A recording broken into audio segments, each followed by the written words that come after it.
నమస్తే, welcome to Aadya media. నేను మీ స్వర్ణ. ప్రస్తుతం మనతో పాటు ఉన్నారు సీనియర్ జర్నలిస్ట్, సినీ పరిశోధకులు ఈ మంది రామారావు గారు. నమస్తే అండి రామారావు గారు. నమస్తే అమ్మా. రామారావు గారు, అప్పట్లో సరోజ గారికి, బి సరోజ గారికి సావిత్రి గారికి పడేది కాదంట.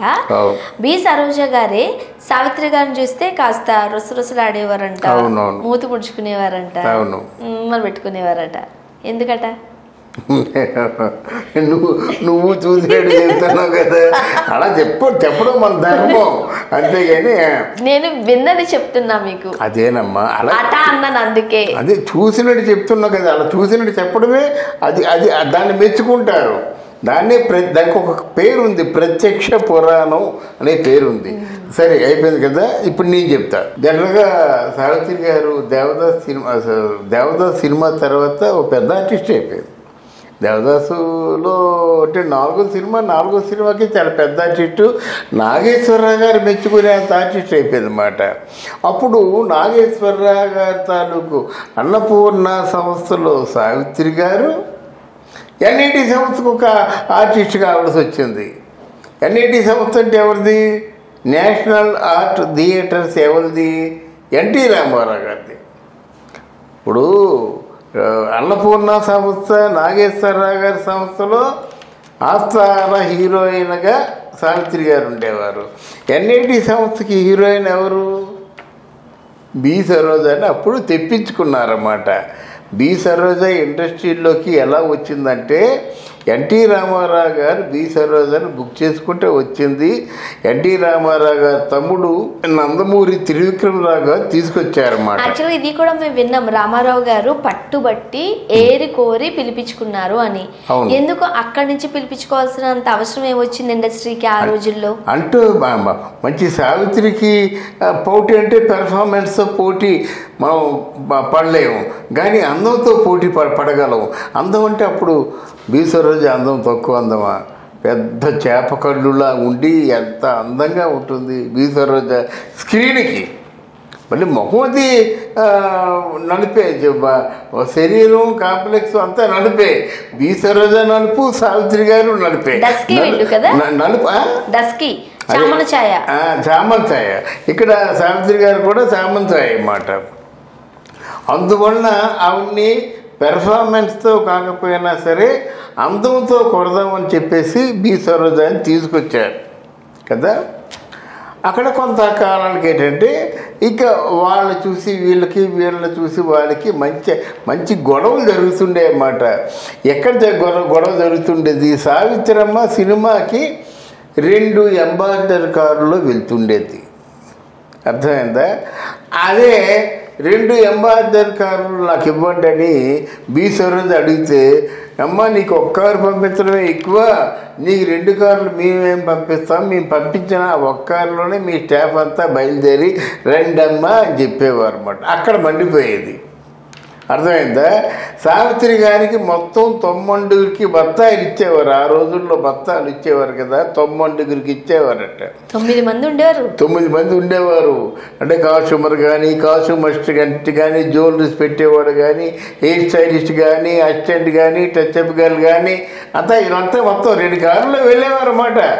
ఒక క్యాన్వాయ్లా వెళ్తుంది. మొదటి సావిత్రి గారు వెళ్ళినట్టయితే క్యాన్వాయ్ అంతా వెనక్కి వెళ్ళేది, లేదా క్యాన్వాయ్ అంతా ముందు వెళ్ళిపోయినట్టయితే సరిదిగా ఆ టైంకి సావిత్రి గారు వెళ్ళి కూర్చునేవారు అన్నమాట. ఇలాగా వెళ్దాం అనుకున్నట్టయితే బి సరోజ గారిని ఎవరు యాక్సెప్ట్ చేసేవారు కాదు. అక్కడ డైరెక్ట్గా మాట్లాడలేక మీరు పక్షపాతం చూపిస్తున్నారు, నేను కర్ణాటక నుంచి వచ్చానని కదా అని ఇలాంటి రకరకాల వదంతులు పుట్టించేది అన్నమాట. ఇలా వదంతులు పుట్టిస్తే అక్కడికి ఒక రోజేమో అడిగేసిందట. ఎవరు? బి సరోజ గారు. ఎవరిని? చిన్నాయన్ని అడిగి, మీరు సావిత్రి గారిని చూసారా? అక్కడ 2 కార్లు పంపిస్తున్నారు. అలాగే మరి సావిత్రి గారి పెర్ఫార్మెన్సు నా పెర్ఫార్మెన్సు ఒకలాగే ఉంది. జనంలో ఆదరణ సావిత్రి గారికి నాకు ఒకలాగే ఉంది. మరి ఆ రెమ్యునరేషన్ నాకు ఎందుకు ఎవరు? ఆవిడకి ఇచ్చిన ట్రీట్మెంట్ నాకు ఎందుకు ఎవరని చిన్నాయని చెప్పాడు నాకు. చిన్నాయన్ని అడిగిందట. అడిగితే, సరోజ నిన్ను చూస్తే నాకు చాలా జాలి పడుతుంది.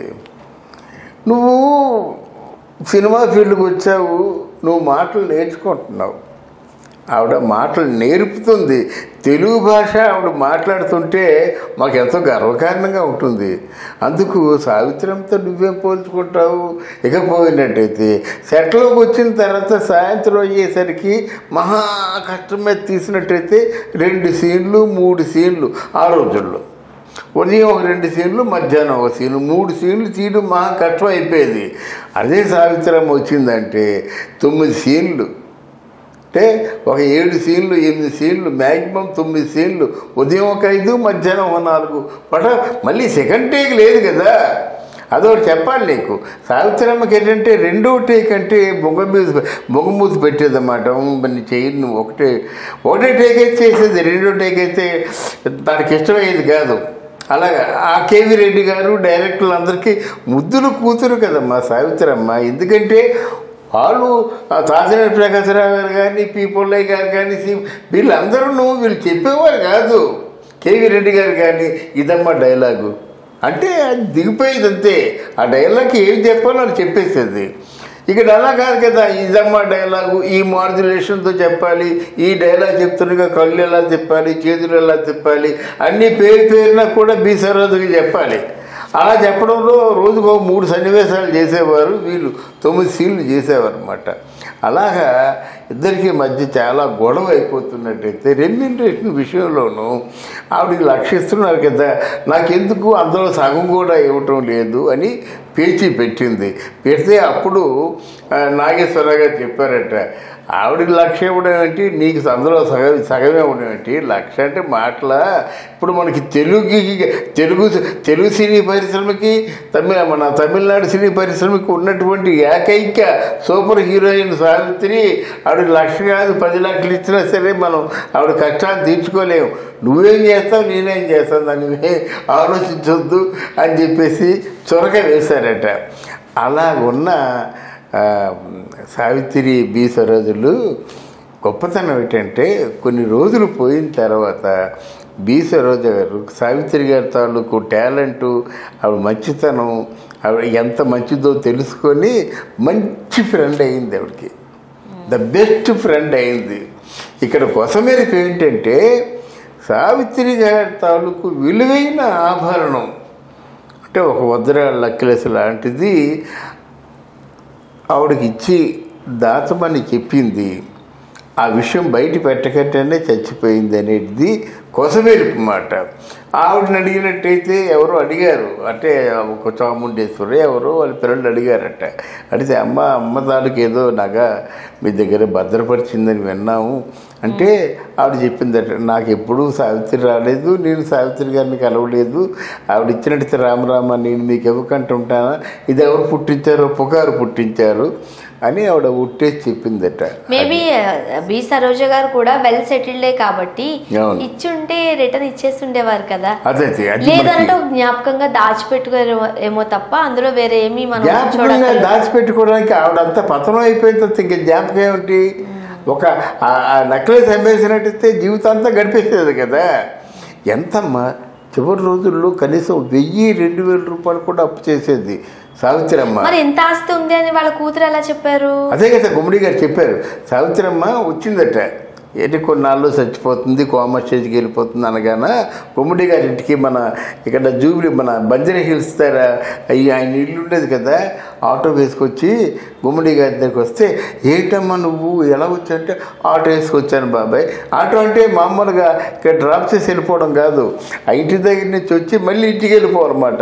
800 ఇస్తుంది. మళ్ళీ ఆటో కోసం ఎవరు ఎదురు చూస్తారు? ఆటో వేసుకొచ్చాను బాబాయ్, నీ ఆరోగ్యం బాగాలేదని విన్నాను, నేను ఒకసారి చూసి వెళ్ళిపోదాను వచ్చి చెప్పి ఆవిడ మాట్లాడిన తర్వాత టీ ఇస్తే తాగిన తర్వాత వెళ్ళిపోతే గుమ్మడి గారి తాలూకు దిండు కింద ఒక లెటర్ ఉందట. లెటర్ విప్పితే 2000 రూపాయలు ఉన్నాయట. బాబాయ్ మీ దగ్గర ఒకసారి నేను 2000 రూపాయలు తీసుకున్నాను, జ్ఞాపకం ఉందా? మీరు మర్చిపోయి ఉంటారు. నేను మర్చిపోలేదు, మిమ్మల్ని చూసినప్పుడల్లా నాకు అదే జ్ఞాపకం వస్తుంది. నేను ఒకరికి రుణపడడం నాకు ఇష్టం లేదు బాబాయ్. ఒకవేళ ఏ టైంలో ఎలా ఉంటుందో నాకు భయంగా ఉంది. అందుకనే కొంచెం తిరగలిగిన పరిస్థితుల్లోనూ వచ్చి మీ రుణం తీర్చేసుకుంటే నాకు బరువు దిగిపోయినట్టుగా ఉంటుంది, నన్ను క్షమించండి, దాన్ని దీవించండి అని చెప్పేసి ఉత్తరం రాసి వెళ్ళిపోయిందన్నమాట. అది చెప్పాడు. చెప్పినటువంటి ఓ 4 రోజుల్లోనూ ఆవిడ అయిపోయాడు. అది చాలా మంచి విశేషాలు అవును, చాలా గుండె బరువు ఎక్కిపోతుంది అట్లాంటి. అంటే అక్కడ ఆవిడ ఎంత మంచిదంటే ఎవరు ఏమడితే అది ఇచ్చేసేది, ఎవరికి ఏం కావాలంటే అది ఇచ్చేసేది. చనిపోయిన తర్వాత 1000 కోట్లు వచ్చాయి. ఇది ఎక్కడ గొడవ? ఇక్కడ హైదరాబాద్లో గొడవ మనకి ఒక 47 సంవత్సరాల తర్వాత హైదరాబాద్లో ప్రాపర్టీస్ క్లియర్ అయ్యి 1000 కోట్లు కొడైకెనాల్లో ఎస్టేట్, సావిత్రి ఎస్టేట్స్, అది క్లియర్ అయింది. పాపం ఆ 1000-2000 రూపాయలు కూడా పాపం కష్టపడుతూ ఒక్కరికొక రూపాయి బకాయి లేకుండా చచ్చిపోయింది. అదే ఆ తల్లిలో గొప్పతనం. Thank you so much. Thank you very much.